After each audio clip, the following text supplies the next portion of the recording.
मधुरा प्रीतीचा गंध हा देग मधुवंती है रंग तो सोडले छंद हा तुला माझ्यासाठी आखेर ऐन ज्वानीचा लाखात देखणासा हे तीर ठार नयनाचे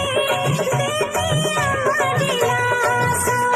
जखमात मदन बा